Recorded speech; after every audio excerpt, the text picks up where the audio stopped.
Hi, lovely students. First of all, I would like to congratulate you for an hour's holiday.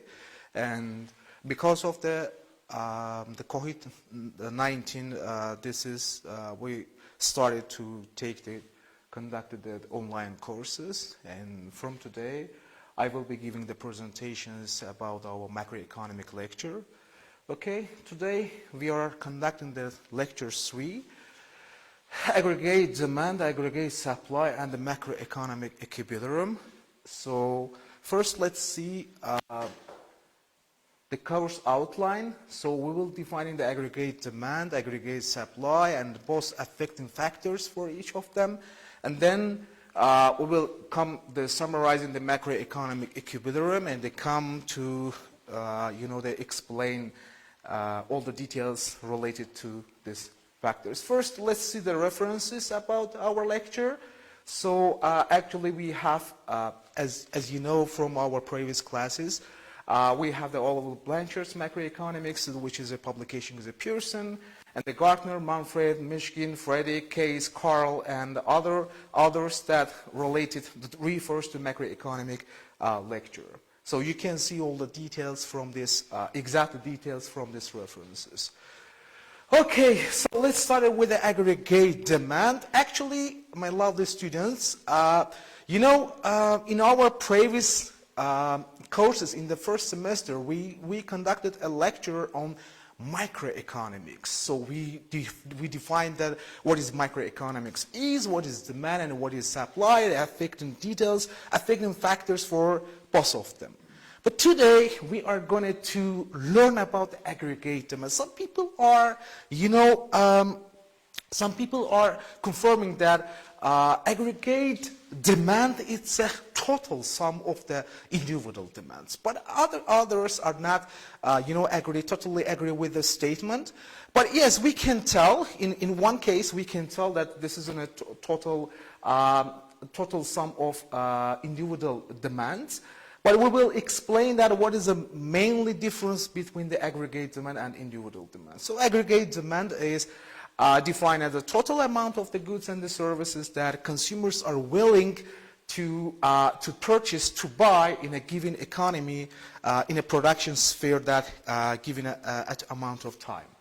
Sometimes aggregate demand changes in a way that alters the relationship with the aggregate supply, and sometimes, which we call it the AAC and aggregate supply, and this is called a shift. And when the shift is going to be to the right or left side, that we can see that how the aggregate demands is changing on. Since in modern time, nowadays more economists that calculate the aggregate demand using a specific formula, which I will tell you now exactly, and I will show you, and which shifts to the right or left side, and what changes on that. Of course, with the help of input variables. So this is on a main shift curve that aggregate demand is. Maybe you remember, I want to just mention in here, we know from the micro level, let me see that demand curve. This is a demand curve, which we see here the prices and the quantity. You know the quantity, it's a total amount of goods and the services which is produced in the production sphere. And the prices is indicating that, value of each goods and the services. So in micro level, we see that demand is a curve between the prices and the quantities. But let's see that macro level. So we go to horizontal and the vertical axis in here, and we also mention in price in here. But the price level, or level of price, and in here, of course, we talked about in the macro level. In the macro level, we are not taking the individual quantity. We are taking that whole goods and the services produced in the country within a territory of the borders. So in the macro level, we take all the GDPs are produced in Azerbaijan, which we talk it real GDP output. So we can talk it real GDP. This is gonna be to call it the yield, the productivity. That's because in some cases you can see the Y in here, which is a yield, and we just sign in here the Y, and you can see the aggregate demand curves in here.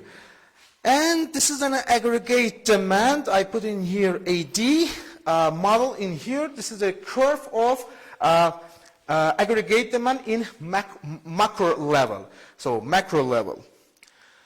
And of course, if we understand, but if you have any questions, you can just comment and give me some, that you can ask me any questions that are related to our macroeconomics lecture, and mainly to aggregate demand and supply and the macroeconomic equilibrium. So if you have any questions, you can just ask me. So aggregate demand formula, it's like that. So if you take notes, I want to just make a sample place in here. Let me, and let me go to erase in here, and then making a simple place, because I want to mention in here the formula of aggregate demand, and later I will explain you aggregate supply. So aggregate demand formula, the standard formula is mentioned as below, as expressed that aggregate demand equals first the consumption. Why the consumption? Because, if we want to see, actually we can take this aggregate, I think I mentioned in here that first, yes, it's in here, the consumption expenditure. First, let's see the aggregate demand from the sides of consumption. Consumption expenditure sides. The standard formula aggregate demand is equal the consumption.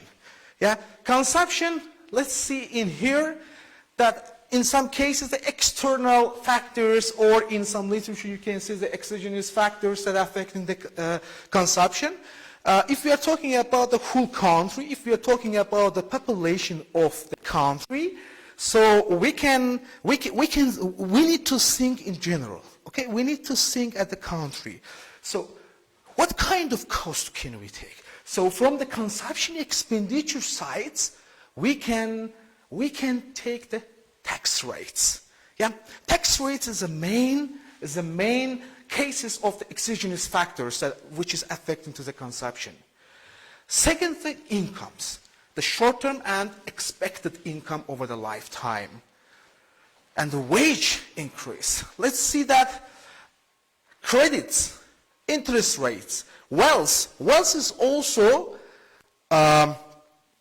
making a subgroups, and it's divided also property, shares we know that, bonds, stocks, and shares, and savings, and bonds. So these are all totally the consumption expenditures which is related to, belong to aggregate demand. It's a part of aggregate demand. So these are the consumption costs plus go to investment. And I mentioned in here, investment. Why? Investment also,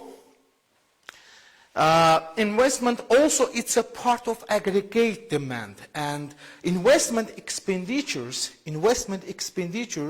are taking the main parts of the spending size in the production sphere. So, and it depends on the machinery, equipment, or buildings, infrastructure, facilities, or sometimes it expected rates from the returns, or maybe interest rates and expectation of the future sales, and etc. These are all including to the investment expenditures within the parts of aggregate demand. And plus, then we go to government expenditure, and we put it in here G, government expenditures. Why? Because we are not talking about the individual demand. We are talking about the whole requirements, whole desires, whole willingness of the country. So if you are thinking about the government, so the government expenditures is also takes a part of the aggregate demand. So what kind of expenditures? Let's take an example from myself. So I take an income, I have the wage, I'm working in an institution like a university, so I get the salary, yeah? And so I have, of course, we know from the economics subjects that the resources are limited, but you know that the people desires, willingness, their needs, their wants, these are the unlimited. That's because the economics learned that how to behave, how to use these resources was efficiently, you know, how to use these efficient resources in order to satisfy the willingness of the people, to satisfy the needs and the wants of the people. So we know that the resources are limited. So I have the wage, for example, the 300, 400, 500, let's take them 1,100 per month. And what kind of cost do I have? What kind of expenditures do I have? What kind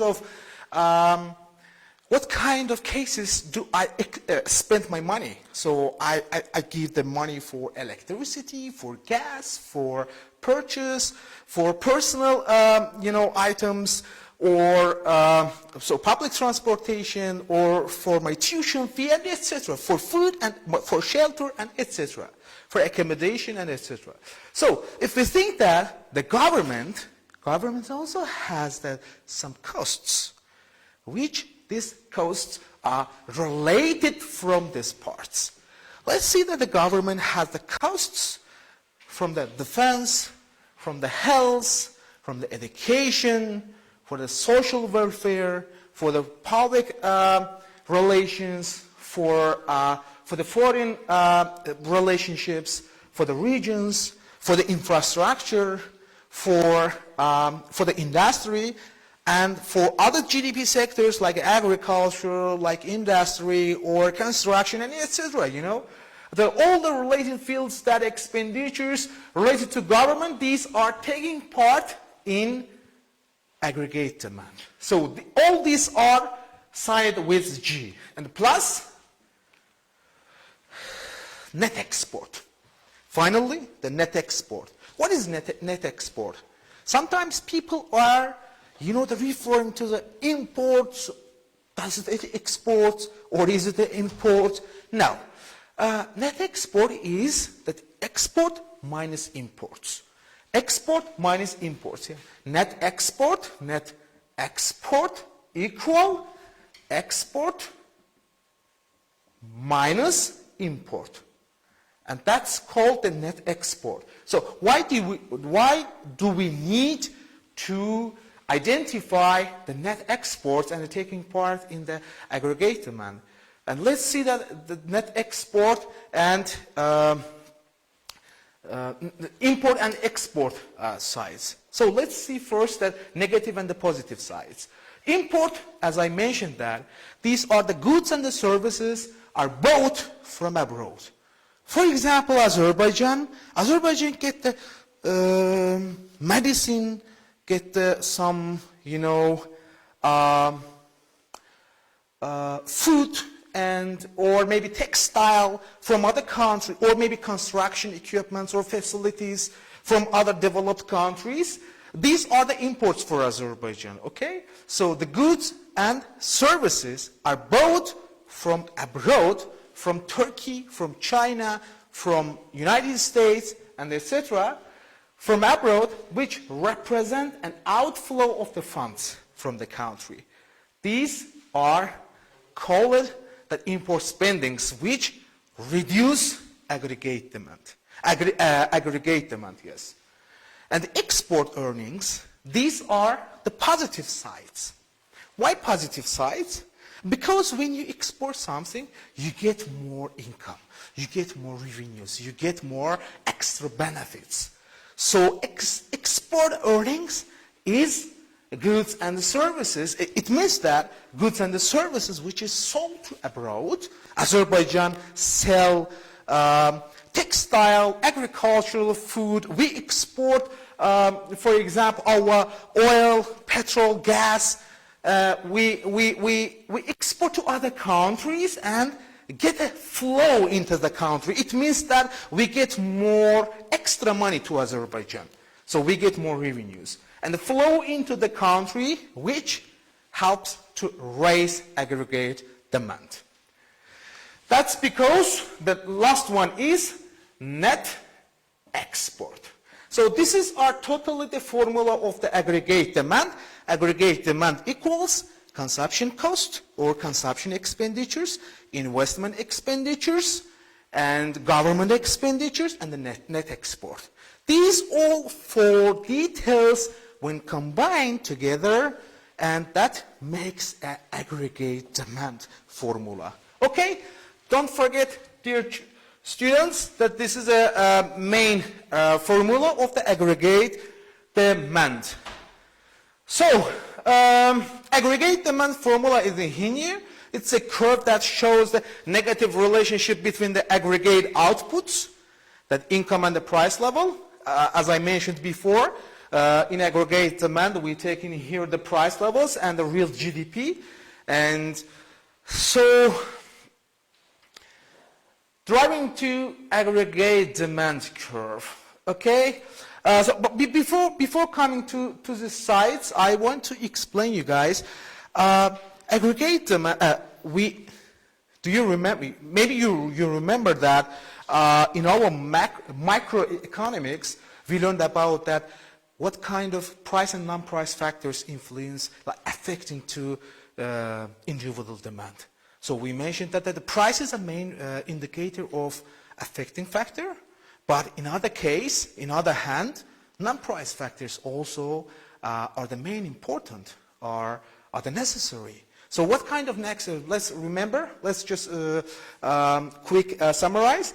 And first we talked about that the consumer incomes, like if you have the more income, then your demand will be increase or decrease. Yeah, it's up to your changes. It's up to your income changes. And second factor, we mentioned that consumer preferences. Yeah, if you prefer to eat maybe the chicken or meat, I mean the beef, pork, and or Hindu, turkey, it doesn't matter. So your preferences is a main factors to change your demands. And the third factor, affecting factor is consumer expectations. So you expect that the prices will be increased in the future, and then now you buy a lot of food or you build new facilities that you think that real estate prices will be increased, and now you are consuming a lot, and now your demand is changing on. Your demand is increasing. So, and also the last one is substitution and complementary goods. Substitute and the complementary goods. So what kind of factors, affecting factors? First, consumer incomes, consumer preference, consumer expectations, and substitute and complementary goods. So these four factors change your demands to the right or left side. The same things in aggregate demand also. So today I will tell you that what kind of factors help us to identify the aggregate demand is changing to the right or left side. The shift is going to the right or left side. So as you see in here, that change in. I want to take the notes in here. Maybe some of you guys take the notes in your home. I hope that you got the information about that formula, and I want to delete in here. Okay. So you guys, I want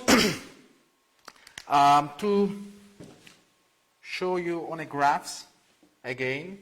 The aggregate demands is price level, and here is a real GDP,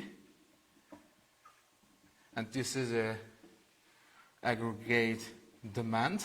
So guys, I want to show you that why aggregate demand is changing to the right side, not changing, to shift to the right side and shift to the left side. Why? And I will explain you. And what kind of factors? First, I want to explain. I want to demonstrate you that what kind of factors that are affecting to the aggregate demand shifts to the right and the left side. First, changes in government policy.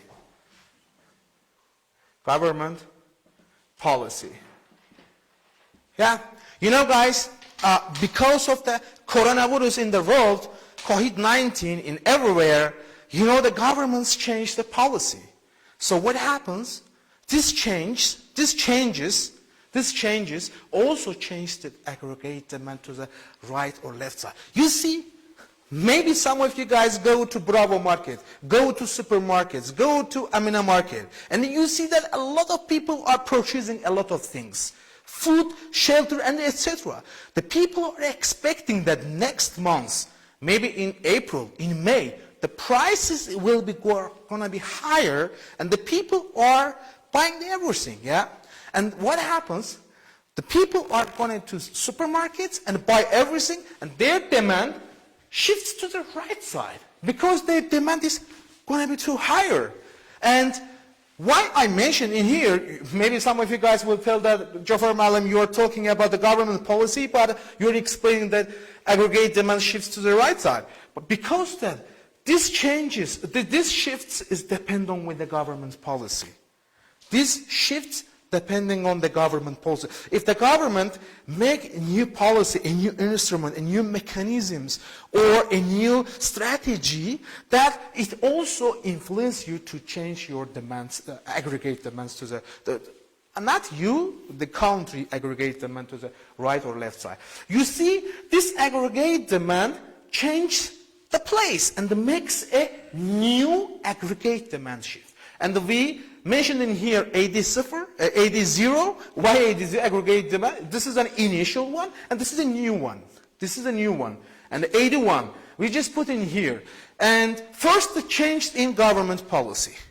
It helps us to identify why aggregate demand changed shifts to the right side. Second one, change in monetary policy.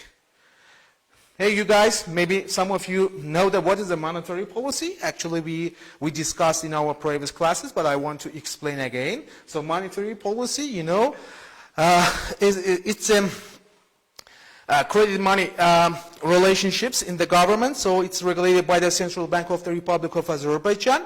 You know, by the way, right now in Azerbaijan, interest rates by the central government, it's 7.25, 7.25. These are the real credit interest rates by the central bank, and these are the central monetary policy. If there's any changes in the monetary policy, it also changed the shift to the right or left sides. How? Let's see. Where do we get the money? It's a question. Where do we get the money? From banks? From credit institutions? Or non-credit institutions? Or maybe from investment companies? Or we attract the loans from other investing companies? Yeah? Let's take an example from the banks. If the prices, imagine, guys, you go to Capital Bank. Capital Bank. So you go to Capital Bank in order to take a credit, a loan. Capital Bank tell you that the percentage is 25%. Yeah? We, Central Bank, and here is Capital Bank. Here is three economic subjects.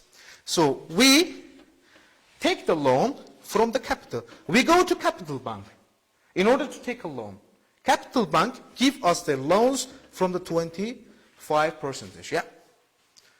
And Capital Bank get this money from the central bank. And they apply for central bank in order to take the money. How much is the rate of the money? 7.25%. But we get these loans from the capital bank 25%. So capital bank get these interest rates, like this credits from the central bank, and pass it to us. Yeah? And this is if the central bank changed this monetary policy, if they change the strategy, not strategy, change the monetary policy and make the maybe 15%, then we will not get this 25, we will get the maybe 45%. If the central bank decrease the prices of maybe the 3%, then we will get not 45, we will get maybe 20% from the capital banks. So everything is depending on from the monetary policy. If the monetary policy is changing, then that also shifts the aggregate demand to the right or to the left side. Third one is change in expectations of the households and firms. What does it mean? What do we understand? How does change of expectation of the people, not people, we are talking about the firms or households, how it changed the aggregate demand? Imagine, I have a car. I have an old Russian car. Maybe some of you guys have the new one or expensive one. But mine is cheaper, and it's a Russian car. So, if I see that, next year, my salary will be increased. Or I will get a new job. Or I will have a new projects, international projects, and I will get a fund, you know. If I expect that next year I will be the richest person, then now, my demand will shift to the right sides. Why? Because I will change my Russian car, I will get a new maybe BMW or Mercedes or new maybe automobile, and I will change one. And my demand will be shifted to the right side because at the moment my demand will be changed. Or vice versa. If I see that next year I will lose my job and I will not have any money, then I will save my money now, I will not spend more, and my aggregate demand will change to the left side. So I will decrease. I will show you on a graphs in here. Graphs in here. And these are the factors, different factors. Just I mentioned a list in here. The factors that affect the aggregate demand. Some of these factors influence to aggregate demand positively, but some of them are negatively. Let's see that which one is, I mentioned in here plus, these are the positiveness, and the minus is, these are the negativeness. So incomes, if your income is getting higher, if you have more money, then of course your aggregate demand will change positively. So you will increase your willingness to buy, to purchase maybe food, maybe shelter, or maybe clothes and textile, or you will change your automobile, and etc. So it will change positively. Your incomes is the main factors of affecting to aggregate demand. Second one is the wealth. Imagine that the government, I'm so sorry, we're not talking about the personal individual demand. We are talking about the aggregate demand, okay? Some of you guys may be mixed, and I want to explain you guys, aggregate demand is the whole economy of the government. We are talking about the government, not personally. So wealth. Wealth is also the main factors of aggregate demand. Why? Because if the government is getting the more economic resources, if the government is getting the enrich all the facilities, so the government also changed its demands. Let's imagine that now maybe average incomes of the Azerbaijani people are 500 manats. If we have that maybe 2,000, 3,000 manats, of course our willingness will be changed. our, the requirements, our demands, our desires will be changed. So we will consume a lot of cars, we will consume a lot of facilities, we will have maybe 2 or 3 iPads, maybe we will have the 2 or 3 Apple computers and etc., iPhones and etc. So the wealth is also main factors of affecting indicators aggregate demand. So population is also main indicator of aggregate demand. So it changed, it changed to the right or left side. It helps us to identify the aggregate demand change to the right or left side, positively or negatively. Imagine that if the population is going to be to increase, if the Azerbaijani people, at the moment I want to ask you that how many people live in Azerbaijan? 10 million? 20 million? 30 million? Okay, you guys, I am just kidding. So 10 million people, okay? 10 million people living in Azerbaijan. Let's say that next year Azerbaijan will be 12 million people in Azerbaijan. So it will change our also desires. It will change also our aggregate demand of the country. Because imagine that we have 100 kilogram food and we have 10 million people. 10 million people. Okay, guys, 10 million people, and we need to feed them. Imagine that. The population changed to 20 million people. So in which way, if we think that 10 million people, approximately each person will get that, if we divided the 10 million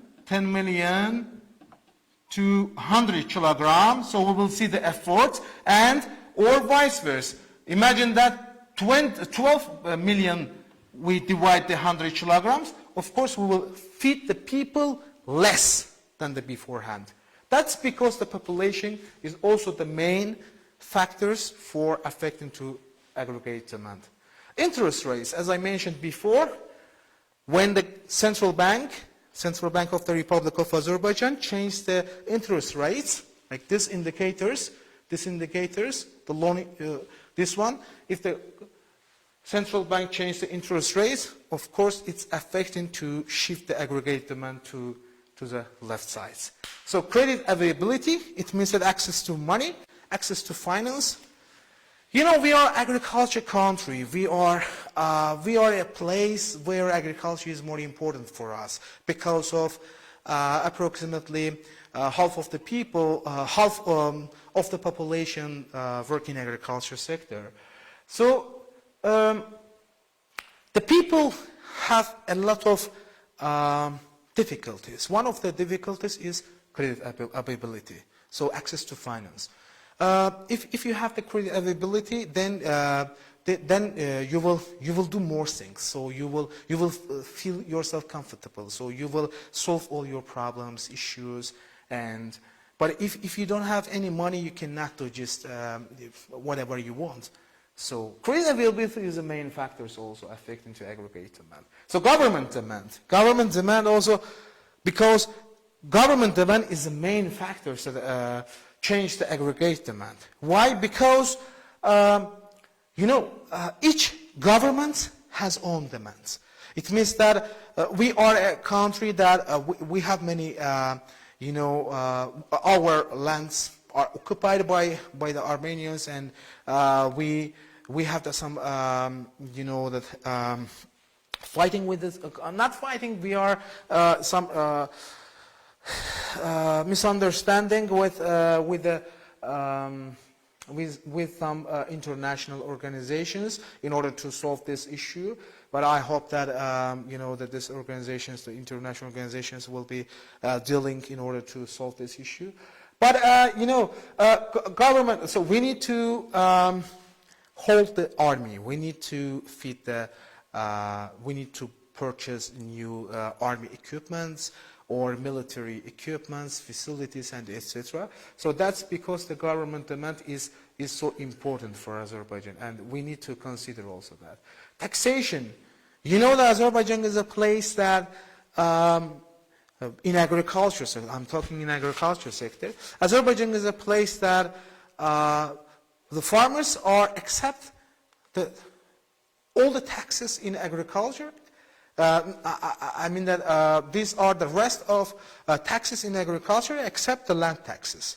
They only pay the land taxes. This is not so much. This is a few amount of money, 4 or 5 minutes approximately.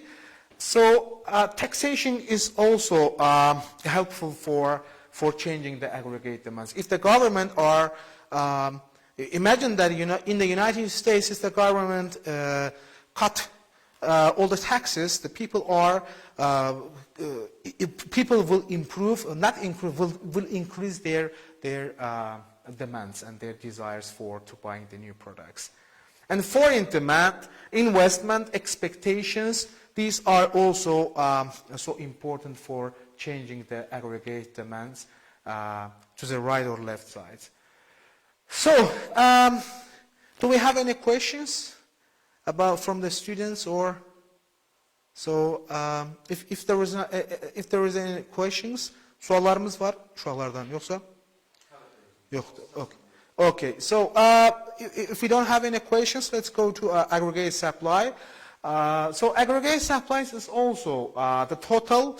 Let me just erase in here and show you guys.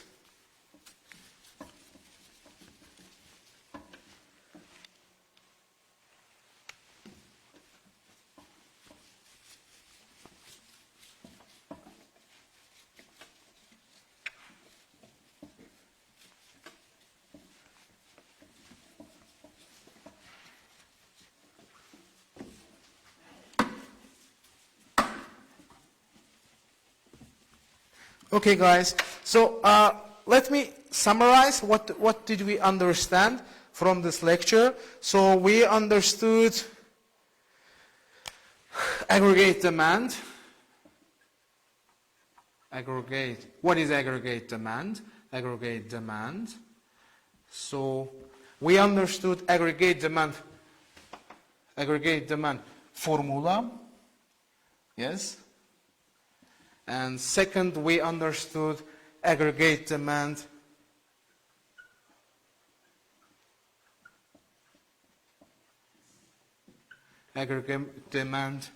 non-price factors. Non-price factors. Yes. So we understood from this lecture aggregate demand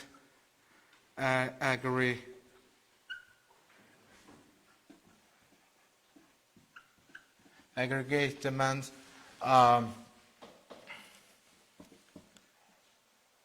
aggregated parameters, and we also the factors that and shifts of aggregate demand to the right and to the left side, shifts of aggregate demand to the right and left sides. So if this shifts go to the right side, that makes a positiveness. So if this shifts go to the left side, that makes a negativeness. So these are all totally about the aggregate demand, and now I want to explain you about aggregate supply, which is vice versa of aggregate demand. So aggregate supply is a total amount of supplied goods and the services in the country. So aggregate supply is a total supply of goods and services in an economy, in the government, in Azerbaijan. So we learned about, in our microeconomics lecture, we learned about how the supply is changing on and what kind of non-price factors are shifting to the right and the left sides. So we learned about that price is also main factors. But what about the non-price factors? Non-price factors are new technology, new innovations, or number of producers in the government, in the market, and etc. These are the main indicators that's changing the supplies to the right and left sides. Now we are learning about the aggregate supply. Aggregate supply is the total supplied goods and the services in the country. So what is the aggregate supply curve? This curve shows us the relationship between the aggregate quantity of output supplied by the all firms, by the all companies, by all individuals in the economy and overall price level. Let's see that, how it's said, aggregate supply. This is aggregate supply curve, that here the price of level, and here is the aggregate quantity of output. That output, it means that produced all the quantity of goods and the services in Azerbaijan. So it's not a market supply curve, as I mentioned. It's not an individual supply curve, and it's not a simple sum of all individual supply curves. Rather, an aggregate supply curve, what does exist is a price output response curves, because the price and the outputs are completing each other, So you guys, here is the aggregate supply. The curve in here, you see the price level and aggregate aggregate outputs in here.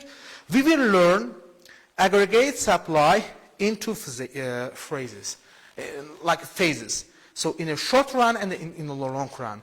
Okay, so in a short run, the aggregate supply curves has a positive slope.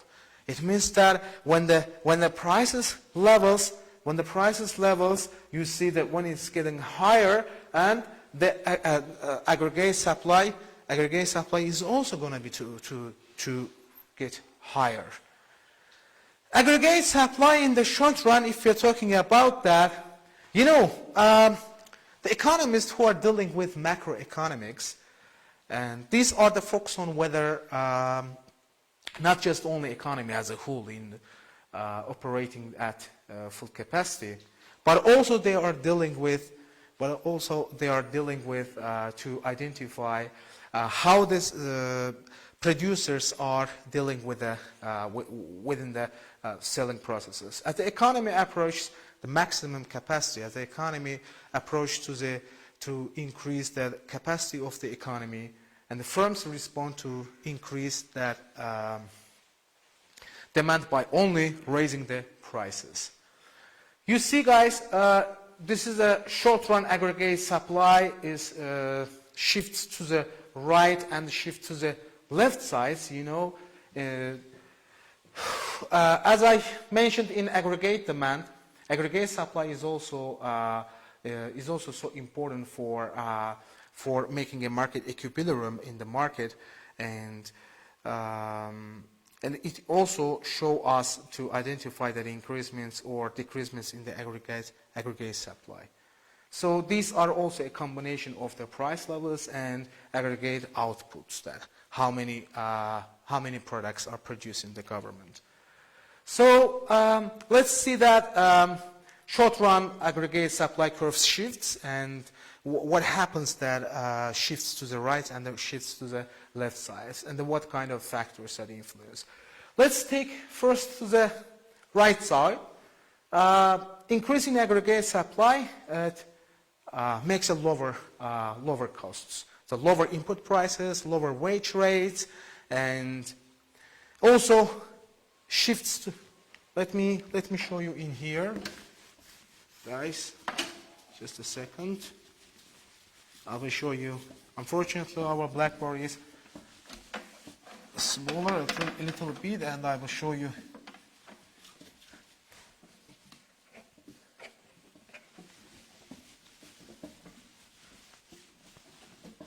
Okay, so the short run aggregate supply curve. I want to make a vertical and the horizontal sides in the price level and aggregate output. And here is our ACAS.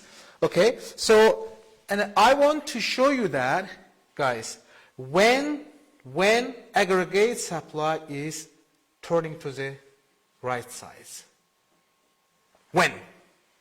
When all these factors happen. First, the lower costs.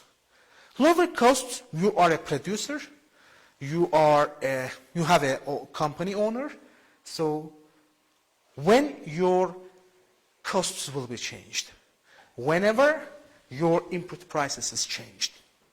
Yes? Whenever your input prices is changed, your production costs also will be changed. When you decrease the wage rates, like if you give that maybe you remember from our micro level economics that within the enterprises and the firms, I mentioned in a short term, in a short run, the companies only companies only decrease the wage rates and their expenditures changed by input prices. If they get the lower input prices, their also supply curves will be changed. When they decrease the wages, their supply curve also will be changed. Second parameter, the first one is lower cost. Okay? First one is lower costs. So lower costs affecting to shift the aggregate supply curve to the right side. Second one is economic growth. Economic growth. Why economic growth? Because we cannot compare Azerbaijan and the United States. We cannot compare the developing and developed countries. So the economic growth is also main indicators of changing the aggregate supplies. In the United States, there are lots of the producers and the exporters than the Azerbaijan because of the economic growth in these countries are not the same. And this is depend on more capital, depend on more labor, and depend on more technological change. You know, more innovations. We cannot compare with Azerbaijan and Netherlands, Israel, China, and other countries because of the technical facilities, technical base is not the same. So in which countries the economic growth is more higher, that means that they have a lot of producing. And their production sphere changed by only economic growth. Next one is, okay, economic growth. Next one is public policy. Public policy. You guys, public policy. It means that each government, each country has own public policy. For example, in the United States has their own public policy. In Azerbaijan has their own public policy. Okay, so this public policy, it means that maybe tax cuts, or maybe the regulation, or maybe sometimes in custom duties we have that. In custom duties, I forget it. You know that regulations the government are making, which is belongs to Azerbaijani government. And or maybe anti-crisis mechanisms or tools and etc. So this public policy also changed the supply curves to shift to the right side, and of course the good weather.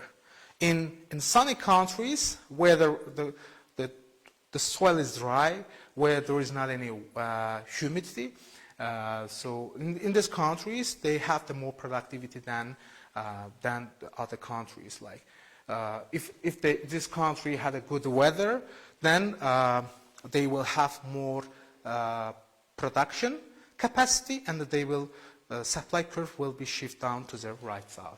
And let's go to the left side. And the next one is weather conditions. Okay? So I hope you take the notes on your copybooks that what kind of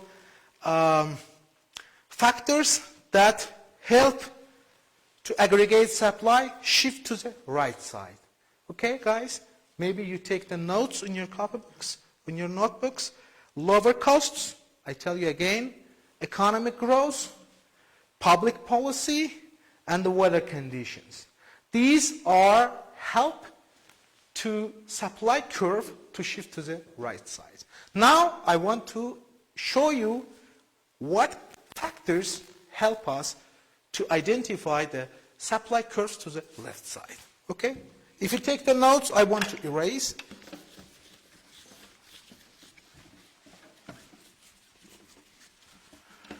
Okay, I want to just erase in here and to show you aggregate supply to the left sides. First, the higher costs. If the costs more higher input prices, as I mentioned you, for example, if you're a company owner, so when your costs will be higher, whenever you get higher input prices, so whenever your inputs, like raw materials, the cost is higher, then you will have the more expensive production and the higher wage rates. So you take one experts from Netherlands and you pay a lot of wage for them, then your expenditures also will be higher. And that will shift your supply curve to the left side. First, higher cost. Higher costs. Second one is stagnation. Stagnation, it means the capital deterioration. So, and stagnation. And third one is the public policy, the same with in here. So it also, in some cases, the government will help in positively or will help negatively, will influence the negatively. Public policy is also in here. Public policy and bad weather conditions, maybe natural disasters or distractions from wars and etc. Bad weather. These are help to supply curves shift to the left side. Maybe you take the notes in here, higher costs, stagnation, public policy, and bad weather conditions, maybe natural disasters, maybe distractions from the wars, maybe poverty, and etc. These are all the factors that shifts of the short-run aggregate supply curve to the right. The equilibrium price level, we mentioned in here the aggregate demand, aggregate supply. So we mentioned in here when they are combining each other's, that's an equilibrium price. So in a given price and in a given capacity of goods, aggregate outputs, when they combine each other's, that's a aggregate, that's a equilibrium, that's called the equilibrium price. Aggregate demands represents the money and the goods market in the equilibrium level. And aggregate supply show us the price and the output decisions of all the households, all the firms and the companies in the economy. This P0, it means that the initial price, and this, not initial, but in a given price, and this Y0, and this is a yield 0 that correspond to equilibrium levels in the goods market and the money market, which set a price and output decisions on the part of firms in the economy. So guys, all the materials about the macroeconomic level, so we defined the macroeconomic equilibrium today. So we defined the aggregate demand, aggregate supply, aggregate demand and aggregate supply curves So aggregate demand curve, aggregate supply curve, factors that affecting each of them, aggregate demands shift to the right side, left side, aggregate supply shifts to the right side or left side, and finally the macroeconomic equilibrium, the equilibrium price, when the aggregate demand and aggregate supplies are combined each other and they're making the equilibrium prices. So guys, this is all about our today's topic. I hope that you enjoyed from the lesson. I hope that you got the information related to the third chapter. Hope you are not just bored, and I tried to give you some details about the lecture. And if you have any questions, you can just comment on our online courses. But if you have any additional questions, you can just text me by WhatsApp group. We have the WhatsApp group with you. You can ask me whenever you want. You can call me, you can email me, and you can text me, and you can get all the related information. Okay? See you guys again, and yeah, okay.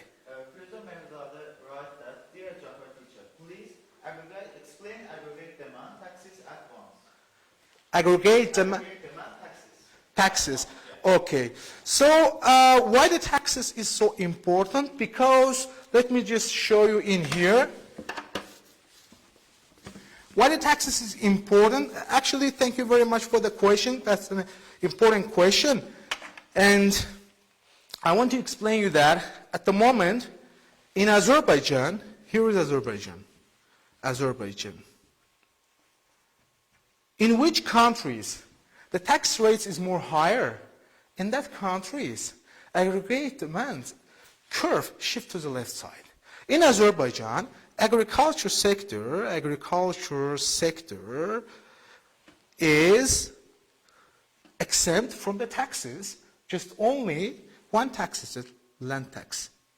Land tax. It means that farmers only pay the land tax, not other taxes, except other taxes. So when they pay more taxes to the government budget, they don't want to produce more, because if they get the 10 manat, then they will pay to the state budget maybe 4 manats, and they will have only the 6 manat incomes. Okay? But if they pay only just from the 10 manats, just only 1 manat, then they will be willing to produce more, and etc. So in which countries taxes is more higher, aggregate demand curve shifts to the left side. And when they are exempt from the taxes, then aggregate demand curves shift to the right side. Okay, that's all. Thank you very much. Okay, thank you so much, and see you in our next online classes.